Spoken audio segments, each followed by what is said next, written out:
One of the things I talk about in one of the classes I teach is in the age of technology, and as we move to the future, is one of the key values or skills that we need to maintain is adaptability, flexibility. So I don't know if you recognize this, but when we sent you out on a break, lunch was going to be a little bit longer, but lunch came out. So we adapted. We moved everything just 20 minutes or so forward. I'm also going to moderate. I'm really, really excited.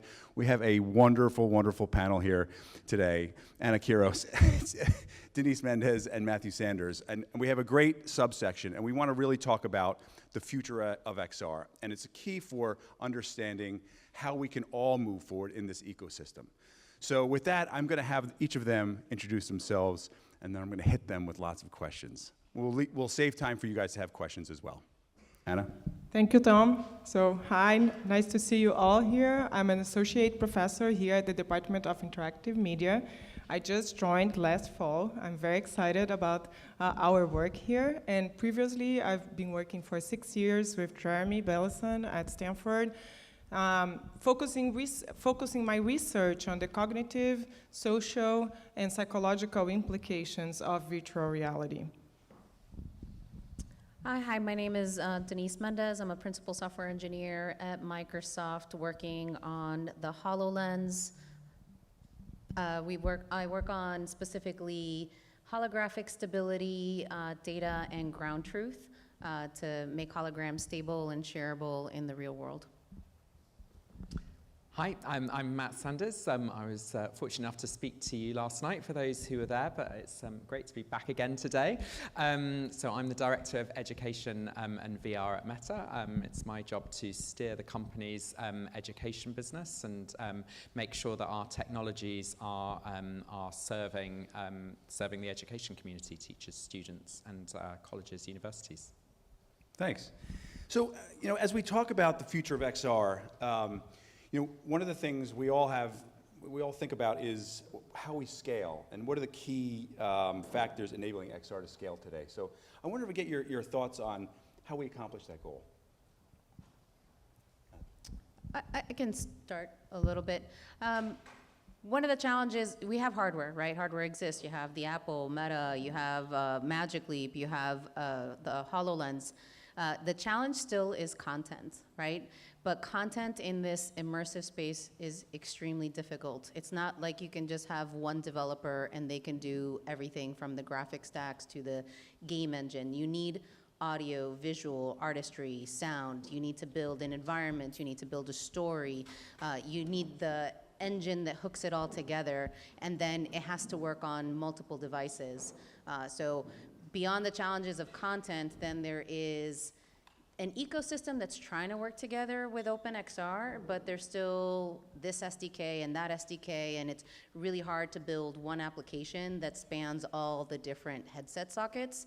So the challenge in the content or the developer community is a developer can build an Android application and get to billions of users. Right, one app, billions of users.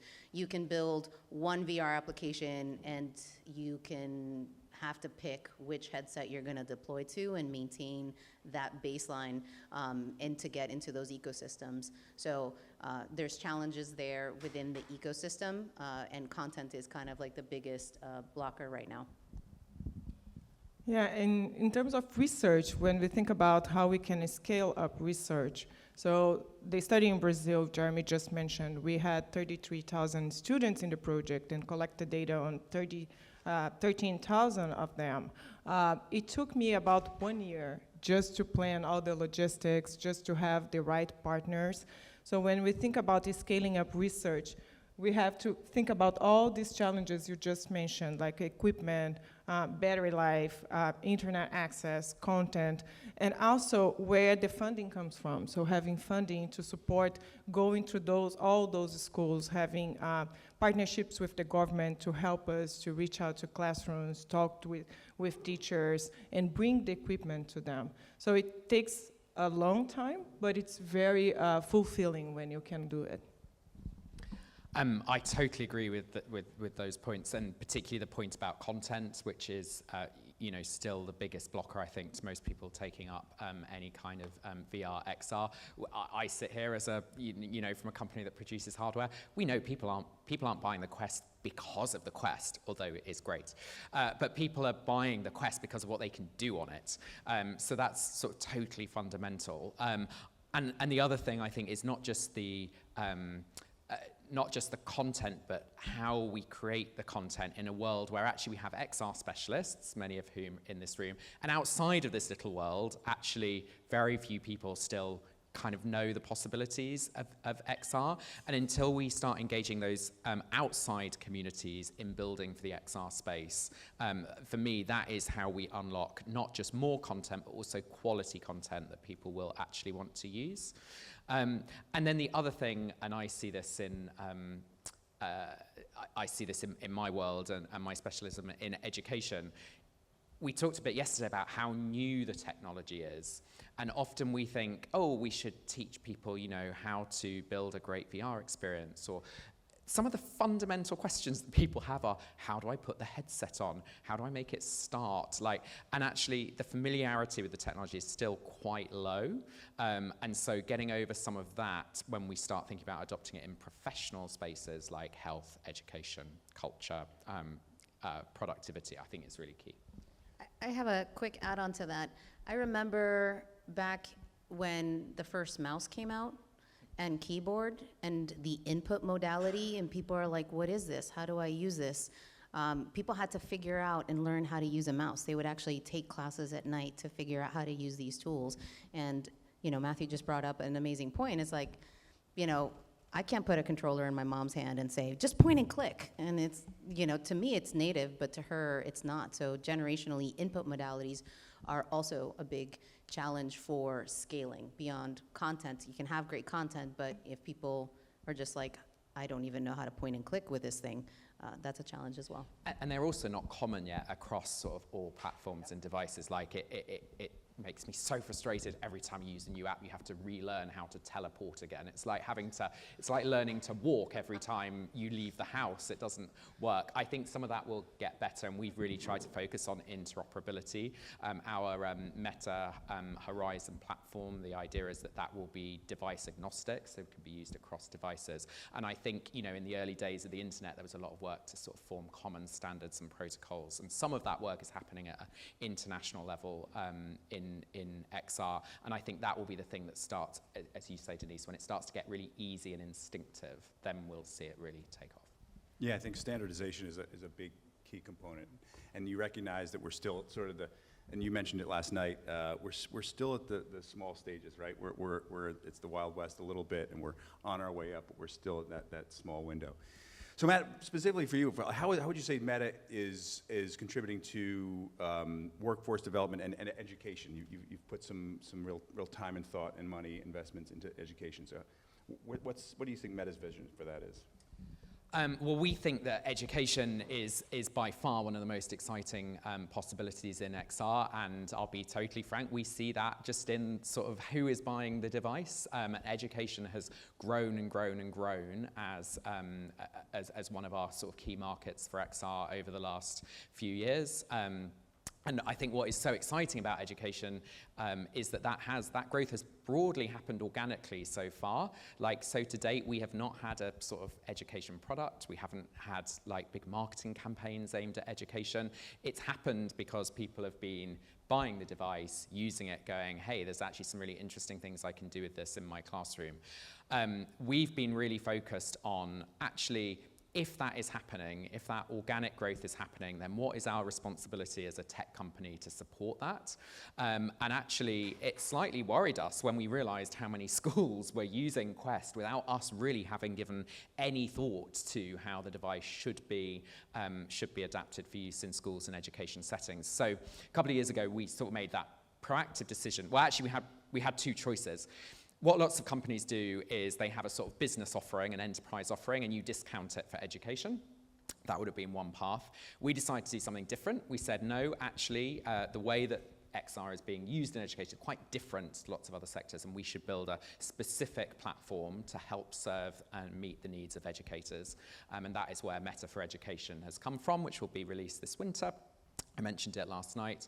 And yeah, we did that to be able to be deliberate about the way that we're building for education. And my intention is that that product line continues to diverge over time even more from the commercial offering as the technology evolves, as the way people use it in classroom evolves, with the feedback from people like yourselves at Miami who've been so fundamental to helping us build this product.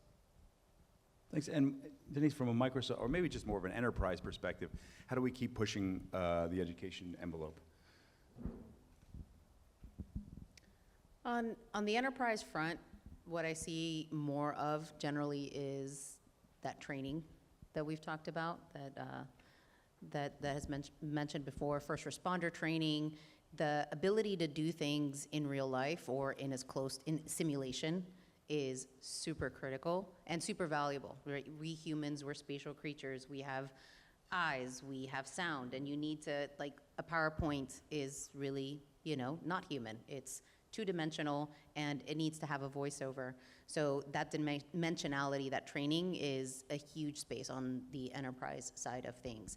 Education is still a big challenge, because education is so fractured between K through 12 and charter schools and private schools and higher education and public college and public funding. Every single school is a battlefront, and every single school is treated differently because there's different needs and administration. And so getting into education needs a long-term vision and a long-term plan and a long-term strategy to create that cohesiveness between people producing content like the University of Miami and people who consume content like Miami-Dade County Public Schools, Broward County Public Schools, et cetera. So the ecosystem is a big challenge to build that and invest in the ecosystem, because it's not like UM's gonna solve education for everybody. UM's gonna solve education for UM students, and it'll be amazing, and they'll do good in the community, but they can't reach the 1 million students in South Florida, not easily or not without a lot of, help. So that transitions, and we talk about universities in terms of what universities like Miami can do and across the board. So Anna, what would you say, how can we utilize research? How can we push the envelope and help our students gain the skills or understand the research that goes into the XR initiatives? Yeah, so usually we have a lot of excitement about the technology, and most of the students here, they are very excited about XR and the developments of it. And as academic research, what we want to understand is how this technology works, what works, and how we can set the foundations for future developments, for future implementations. So for example, I was very happy to hear Teacher Russell saying that his students, he found that, they were feeling more self-confidence when they were going through VR, and that's what I've been finding in several studies that I've been running.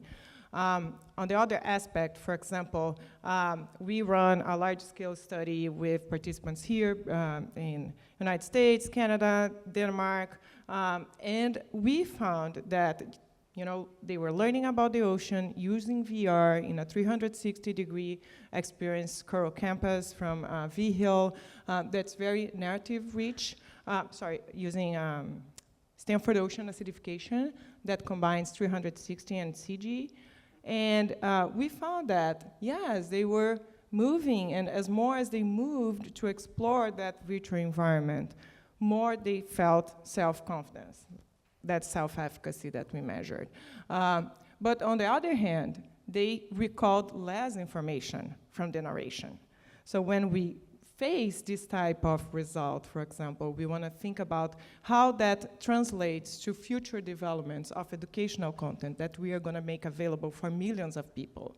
So how we better develop that content based on all this research that we have been running. And on another perspective as well, here at UM, for example, you, Kim, are doing an incredible job bringing VR to any faculty and student that they want to use it. And that is allowing us to increase our research capacity tremendously and understand better how this technology can support their learning and also to support our faculty teaching as well. And that can then go, and the insights go for the industry to support hardware development, software developments, and implementation developments. Thanks for that. Yeah, I mean, I have my own answer to this because we teach a lot, and I'm obviously passionate about XR. But I'd love to get this team's opinions on what skills. We have a lot of students here, and it's one of the great things about this conference is that we have so many students here. But when you think about what skills students will need from an XR in the XR world, and really this is sort of a question for all of you, like what do you think organizations are looking for? What skills, what things should they be honing as they're looking for jobs in XR? I can start here a little bit. Because XR is so multimodal, right? The narrative, the artistry, the engineering, the audio, all of these things require different types of mindsets. The user interface, right? The input modalities. So you need the ability more than anything else, beyond being technical and good at your niche area, is the ability to communicate. The ability to have the humility to listen to somebody else's idea and internalize that and build on their idea, not like that's a terrible idea, but more like what they do in stand-up comedy or improv. Yes, and we take your idea and this, and we can make something better. And I know it's more of the soft skills, and I was talking about this yesterday with the students, but those soft skills, the ability to communicate, are very critical, especially to build amazing experiences that are catchy and interesting and engaging and achieve the objective for that application. I totally agree with that sort of sort of being, having a broad discipline and sort of skills across multiple areas, I think is really important. And I also think the thing about XR is that it is the closest we can simulate to being in the real world, and it is actually deeply human. Like XR often, I think, gets a sort of is misunderstood by those who don't use it all the time as being somehow separating us. We're like in a box, like we're cut off from the world. But of course, actually, your experience of being in XR is that it is much more like sitting down and having a sort of real life conversation with someone. So I think understanding some of that, some of those softer things about how you create fulfilling experiences for people is something that's really important. It's not like programming an app for a 2D screen on your iPhone or whatever. The other thing I would say, and it touches on what Anna said, is this point about research. And the gentleman in my eyeline said yesterday, who cares? Ask yourself the question, who cares? And I was fascinated, but I will be quoting this, Jeremy, but did you say 50% of the research in this happened after 2019? I mean, that's extraordinary. And I always say on panels like this, the research is still really new. We don't know yet. And I hadn't quite realized it was quite that stark. But I always say to people, if you're creating a VR experience, have the research plan that fits around it, so you can really say to someone, this XR experience delivers this outcome, because otherwise it's just a cool thing that people do. And that is not how we're going to scale XR in the long run. People need to know why it matters. Yeah, and I think just to add to, the skills the students get into the industry that I feel that are very important are also the understanding of human behavior, human perception, not only computer science, how to develop experience, because when we think about XR, we immediately think about computer science, engineering, and so on. But as the students, they get this knowledge on human perception, behavior, and how we can leverage all this technology to achieve those results, I can see that they have a very good placement in the market as well, in the job market. I think that's a great point, because I have that conversation all the time when I tell people I work in VR, and right away they're like, oh, you're a tech guy, you're a computer guy, and I'm like, that world is above me, and we need so many people that understand human connections, and we need the creative types. So thank you for that point. That was great. I would say, so, I was thankful for Jeremy's talk today to talk about, the risks, what are some of the things about XR that, we're all advocates. Most of us are advocates in this room, but we have to keep that in its place.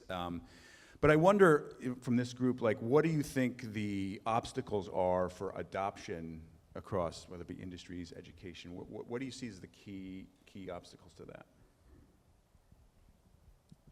Well, I can add to what Denise already started talking about. In terms of research, funding is one huge obstacle because the technology is still expensive. Developing VR experience is extremely expensive. You know, and Vassal, Jeremy, and all the Stanford's experiences. So we need time, we need money. We need to train people that are going to use those equipments. Either they are instructors, teachers. We also need good content that is expensive, take time. And also, one of the things is we have to equip people to be able to implement VR on their own. And that's very challenging to do that remotely. So for example, Aditya that's here, I know he has been traveling a lot to visit all those 4,000 teachers that he trained. So when we think about adoption, it's not that easy as just using your phone. And even using your phone took you some time to learn. Yeah, I think the the training 4,000 teachers thing is firstly an amazing achievement, but also I think points to one of the problems that I know quite a few people in this room, and we've heard from some of them, are really focused on. Like, how do you integrate XR, what happens in the sort of virtual world, with the real world? And actually, all the evidence in education suggests that you can have you have much stronger XR experiences when they are attached to or integrated with something else that happens in the classroom. So, so when we were at Pinecrest School with Optima Ed on Tuesday, they were doing this walk on the moon, but actually they were then going to visit the Kennedy Space Center they were going to? Yeah, later this week. And actually, there's really solid academic evidence that shows that you remember the XR experience much better when you've actually done an associated experience in the real world. And so I think that is another thing that sort of gets forgotten, that it's not just about the experience in headset, it's about how that informs an experience you have out of headset. So we talked about content creation, research, money, authoring, understanding how to use the devices. I think as a society, kind of the biggest problem might be to get this in education might be our parents and our families, because a VR headset is seen as what? What's a VR headset looked at? If you're a parent, if your kid's in VR, what are you thinking they're doing? Playing games? Is that an educational device? Do you see it as an educational device? It's not. It's seen as a toy. Parents will buy it for Christmas for their kids as a toy, not as a place to learn. So as a community, we haven't created that compelling narrative to say, this technology provides this value for your children beyond a shadow of a doubt. And that is kind of the messaging around that, or what it is. And how we change or pivot or get everybody to pivot in that space is changing the narrative. I can't imagine, you talk to somebody else, a senior leader, it's like, oh, VR is amazing for these reasons. And it's like, you want to try it? And they're like, no, I don't want to try it.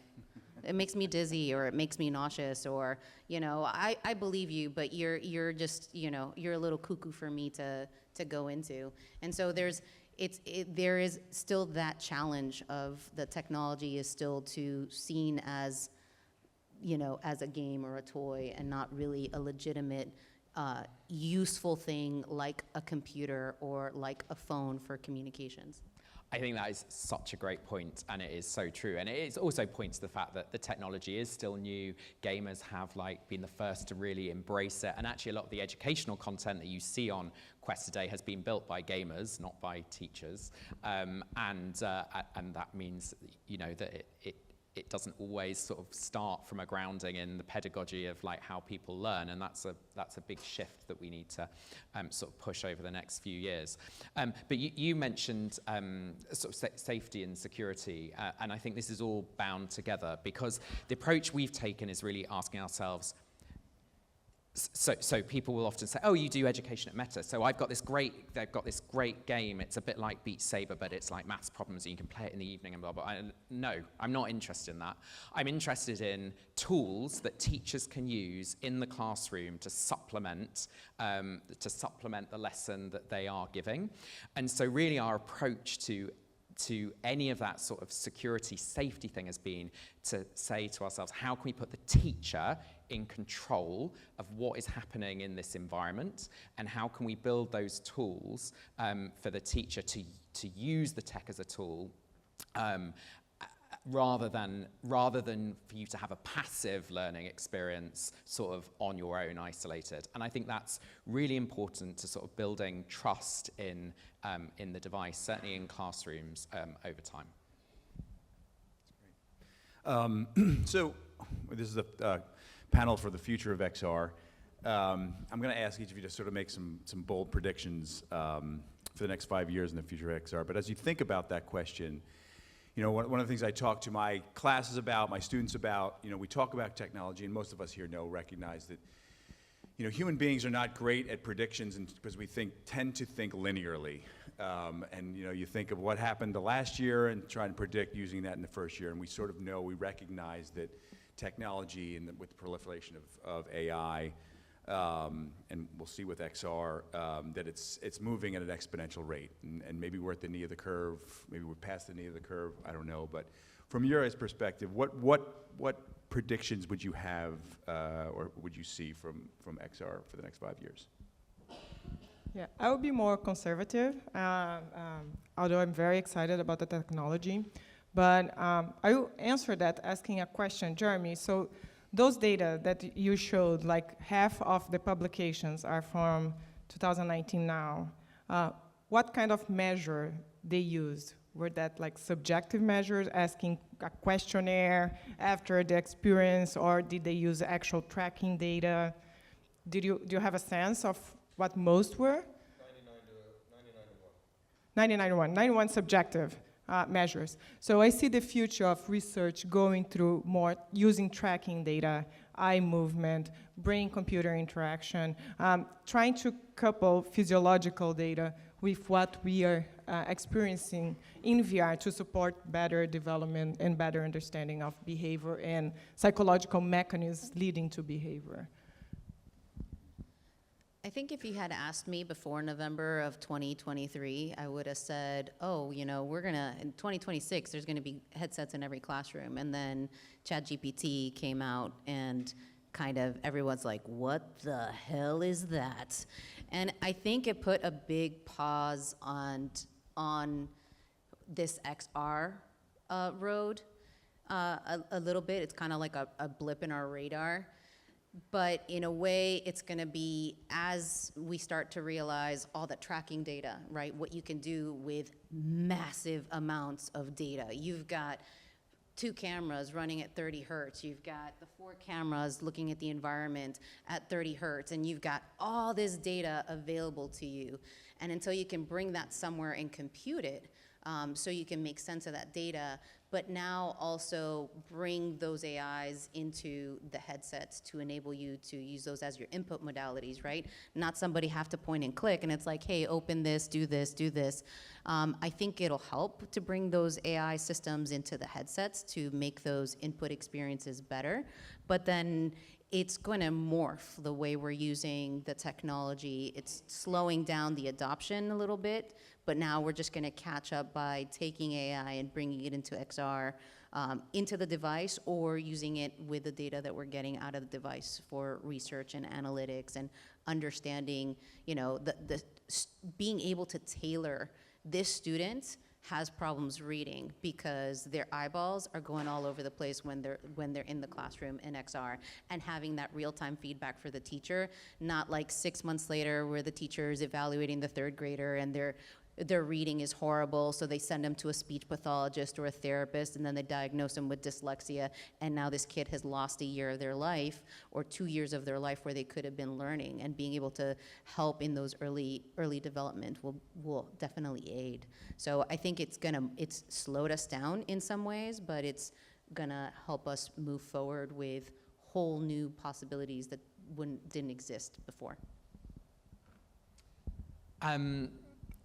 I'm sort of thinking about your point, Tom, about looking back to the past as a sort of indication of what happens in the future, and sort of trying not to get drawn into that too much. But I think part of, you don't know what you don't know. And I think that the experience that we all had of the pandemic and video calling is really interesting here, because that was technology that had existed for a long time and no one used it. And actually the pandemic came along, and because we were all sat on Zoom calls all day, and because we didn't feel connected to each other, now I never call my mum on voice call anymore. I only would ever call her on video, and she'd really think there was something wrong if I picked up the phone and made a voice call now. And so basically you had an existing technology whose moment arrived because of a circumstance that we couldn't predict. And I think we all know that XR technology does some amazing things, and I'm really confident that something will happen over the next 5 years that will mean its moment comes. But I couldn't predict what that will be. That's great. I'm glad you brought up your mom, because I do the same thing with my mother. I think I mentioned this when we met when we talked about having a conference about VR, and my 80-year-old mother said, can't you just do it in VR? Not often I get out-teched by my 80-year-old mother. So anyway, I want to open this up to make sure we have questions of the panel. So please, have at it.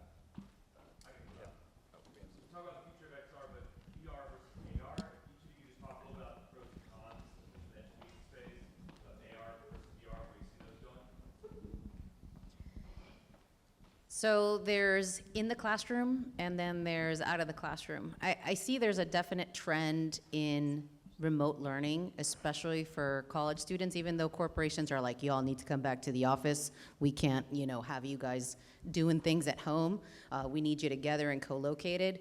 But students they love this online learning. So from an online learning perspective, it's VR all the way. From an in-classroom perspective, VR is challenging for a lot of reasons. You can't see your environment, you can trip over objects. Holographic sharing is really not well created yet. I mean, there's some solutions out there, like with Reframe XR, that's trying to solve that more holistically. So right now, you're more like MR or AR in the classroom, because you can see the environment, the students can see each other, they can see the chairs, the backpacks. I was at my kids' whatever class party, and I freaking tripping over backpacks left and right, and it's a hazard in there, and getting that environment set up or changed, or remapping an environment in VR so that you can keep people from hitting stuff is really challenging from a tracking perspective. So definitely that mixed reality, so you can see the real world and the objects in it, but you can still have the power of holograms. Like an engine is amazing, the way the pistons works and the cylinders work and the spark plugs work. And it's amazing to see that in 3D and build that mental model in the kid's head, build their spatial reasoning. So having those 3D models, a molecule and the valence shell and how they share an electron, being able to see that in 3D, but you're still in the classroom, still co-located with your teacher to be able to have those discussions. So there's trade-offs and values in having one in certain scenarios and others in other scenarios. I think the split between these two technologies is sort of overplayed sometimes. And I think that, I actually think that one of the trends of the next 5 years will actually be that you start to see these technologies just much more integrated, including AI, as you said. So, and if I think of what does a great lesson look like in XR, I would start from that question rather than should this be in VR, should this be in AR? I can actually totally imagine a lesson where you sort of do your field trip and you're fully immersed, and you go to an ancient heritage site in northern Scotland, and you're looking at Stone Age, pits. And then you strip away that virtual environment and you just have the object there that you pass around. And then maybe you go back into it again as a teacher because you want to go and check that thing you missed. And so I think that the future will look much more integrated and using those technologies in sort of targeted ways depending on what you're doing. And I think that's inevitable. Yeah, and to add to that difference, like AR, VR, what I see that's very challenging is when do we know VR is better than AR for learning? How do we know that? How our teachers know that? Usually they plan their classes, their lessons, based on the content available, not necessarily on what they would like to use. You know, do they want to immerse students in a completely different world, and that's what will achieve their learning goal? Or do they want to augment an experience that the context of the classroom is important?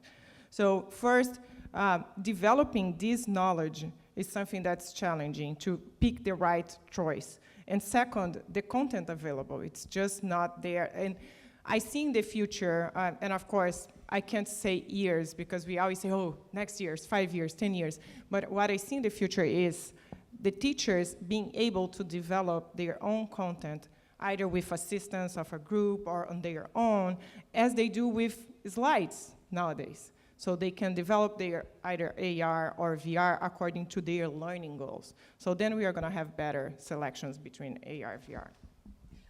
And if I may, sorry, I think it is slightly different. We veered into education, which is probably my fault. But I think for consumers, I think AR is going to be the technology that means sort of mass adoption in time. Like the Meta Ray-Bans, if anyone's used them, are a genuine sort of consumer hit. They're a whole new sort of hardware sector that didn't exist like a year and a half ago. And when you start layering AR into those, like technology takes off when it makes people feel closer to each other.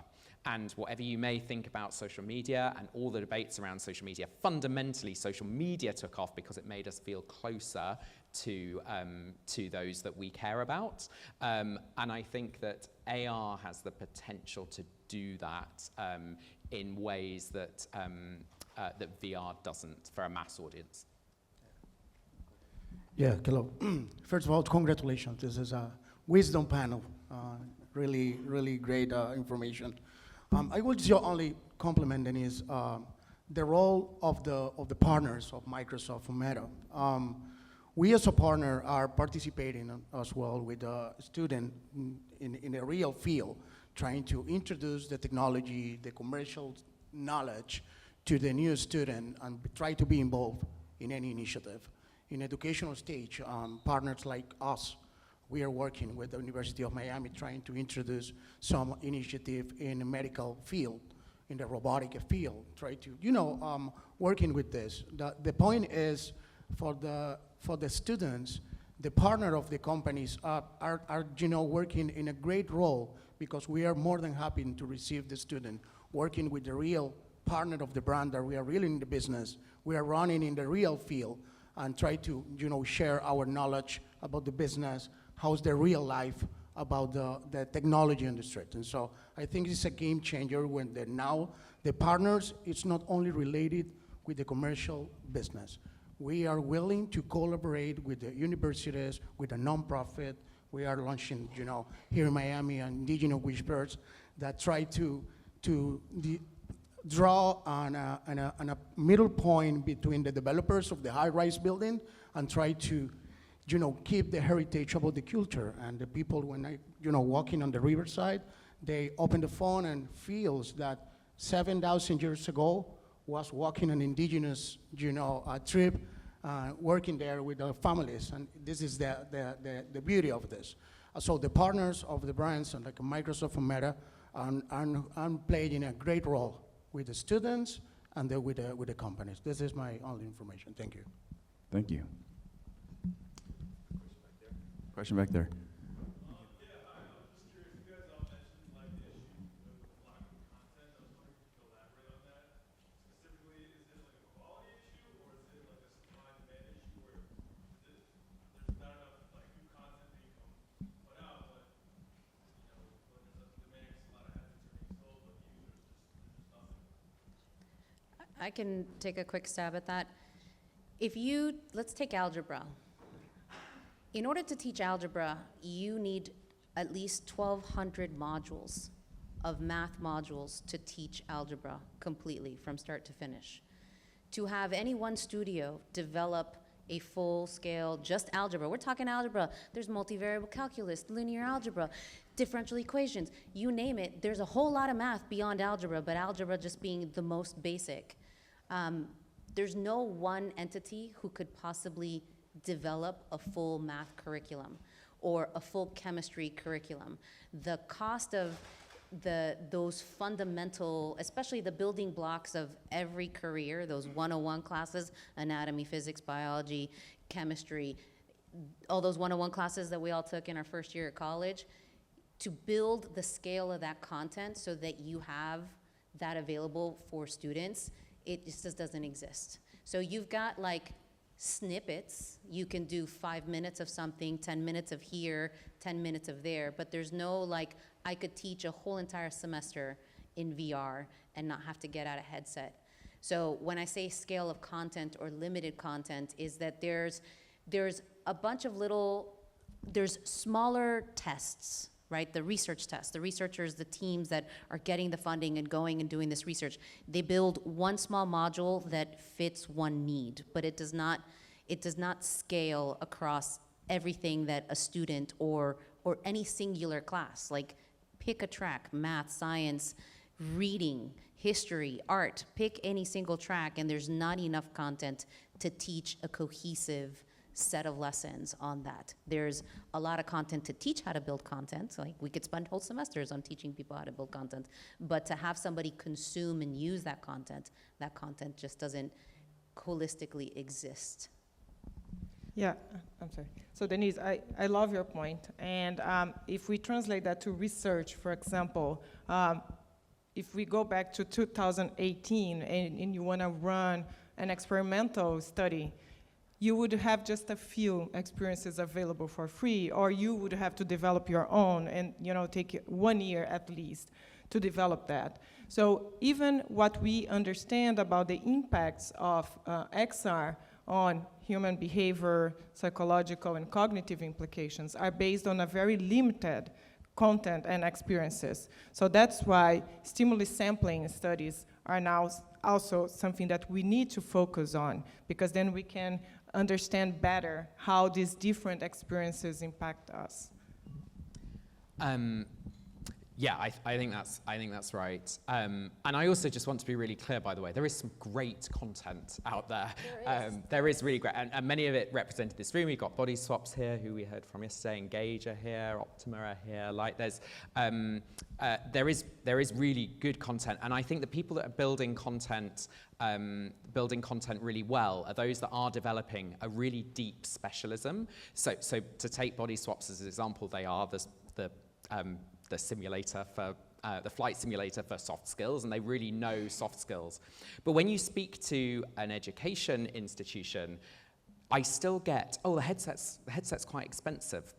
Of course, the headset actually isn't expensive, or at least ours isn't. It's cheaper than a laptop. It's cheaper than a phone. What are people actually saying when they say it's expensive? What they're saying is, I'm not yet confident that I can get enough value from it to justify the purchase. And it's because on a laptop, you can do everything.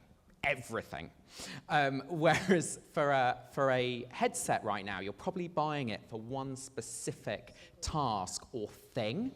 And so when I say we need more content, I think what I'm really getting at is the need for breadth, so that you can do more on it, so it feels like your device is more valuable to you.